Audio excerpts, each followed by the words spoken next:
By the Emu War, the strange tale of Australia's feathered foe in the year 1932. In the vast outback of Australia, a peculiar and amusing event unfolded: the Emu War. It was an unusual conflict where the Australian army attempted to eliminate emu birds that were causing havoc to farmers' fields. Emus are not your average birds. They stand up to 6 feet tall, can sprint at a speed of approximately 30 miles per hour, and are known for their remarkable agility. They roam across the Australian landscape and can cover significant distances during their breeding season. In 1932, the emus invaded the farming regions of Western Australia, particularly the areas known as the wheat belt. These birds were causing significant trouble as they had a habit of breaking fences and wreaking havoc on the crops. But the damage didn't stop there. When emus tore down a fence, other animals like rabbits and dingoes also invaded the farmlands, compounding the problem for the already struggling farmers. The backdrop to this bizarre episode was the Great Depression, which had left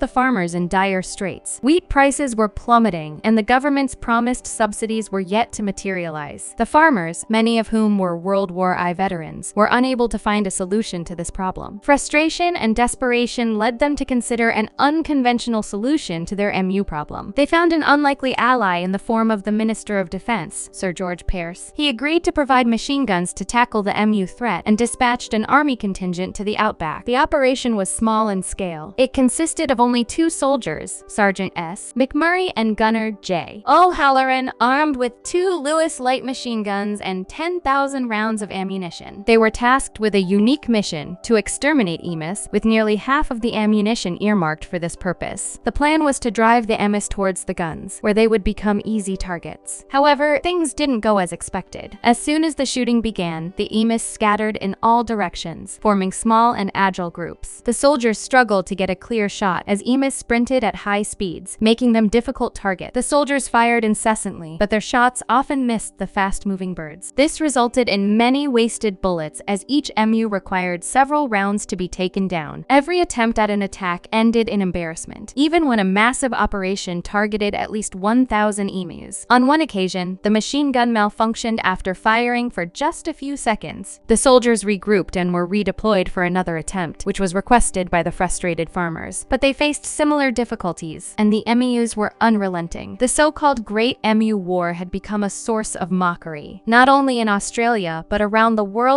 News of this bizarre conflict spread globally, and even drew criticism from countries like Britain. By December, it was clear that the army was facing defeat against the emus. They had used nearly all 10,000 rounds of ammunition, but the emus continued to evade them. After some time, a more effective approach was adopted. The government initiated a new plan. They offered a bounty for every emu killed and provided guns to the farmers to protect their fields. With this strategy, the farmers began to take matters into their own hands, and they achieved considerable success. Within 6 months, over 57,000 emus were killed. This quirky tale of the Emu War remains a curious chapter in Australia's history, where the army faced defeat at the beaks of a formidable feathered foe. And that's the story of the Great Emu War. If you enjoyed this video, please like and subscribe to the channel. Don't forget to hit the notification bell for more engaging content. See you in the next video!